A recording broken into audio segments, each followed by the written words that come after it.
আগামীকাল ভোর 2:30টার দিকে গেমে ঢুকতেই দেখা যায় কে যেন গরমের ঠেলায় শীতের পোশাক পরে আগুন জ্বালিয়ে আগুন পোহাচ্ছে। তখন নিচের হলুদ জায়গায় চাপ দিতেই দেখা যায় কে যেন মারাত্মক লেভেলের মুভমেন্ট দেখিয়ে গেম খেলতেছে। কিন্তু তিনি অতিরিক্ত মুভমেন্ট দেখাতে গিয়ে এনিমির হাতে হেডশট খেয়ে যায় এবং রাগান্বিত হয়ে গেম খেলা ছেড়ে দিয়ে ঘর থেকে বেরিয়ে যায়। তিনি মনের দুঃখে ঘর থেকে বেরিয়ে হেঁটে হেঁটে সোজা পাহাড়ের চূড়ায় চলে যায়। গোপন সূত্রের ভিত্তিতে জানা যায় তিনি আর কেউ না, তিনি আমাদের বাংলাদেশ ফ্রি ফায়ারের রাদু ভাই খ্যাত জেবি ফ্রিক আঙ্কেল নিজেই। পরবর্তীতে দেখা যায় তিনি পাহাড় থেকে সোজা ঘরে এসে পুরোপুরি প্রস্তুতি নিয়ে আবারও সেই ফ্রি ফায়ার খেলা শুরু করে দেয়। এরপরে তিনি ফ্রি ফায়ার খেলতে খেলতে একটা সময় বাগানের ভিতরে চলে আসে। একের পর এক ম্যাচ খেলতে খেলতে যখন তিনি ক্লান্ত হয়ে যান তখন কিছু সময় বসে থাকেন, তারপরেই দৌড়াতে শুরু করে দেয়।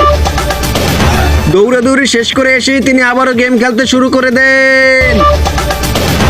এরপরে আবারও গেম খেলা শেষ করে তিনি একটি নির্জন রাস্তায় কুয়াশার মধ্য দিয়ে হাঁটা শুরু করে দেন। হাঁটাহাঁটি করে এসেই তিনি তার স্কোয়াড নিয়ে টুর্নামেন্ট খেলতে শুরু করে দেন।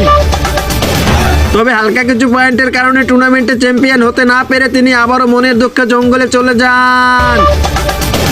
পরবর্তীতে তিনি পিছনের সকল ব্যর্থতা কাটিয়ে তার গ্যাংয়ের সদস্যদের নিয়ে নতুন করে পরিকল্পনা শুরু করে দেয় এবং তিনি তার গ্যাংয়ের সকল সদস্যদের নিয়ে বনে জঙ্গলে বসে নতুন করে তপস্যা শুরু করে দেয়।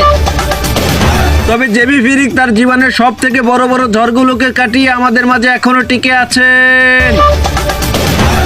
বাবা মা এবং টিমমেটকে হারিয়ে অলমোস্ট হোপলেস হয়ে গিয়েছিলাম। জীবনটা কখনোই সহজ ছিল না, কিন্তু আমার পরিবারের ভালোবাসা ছিল প্রচুর।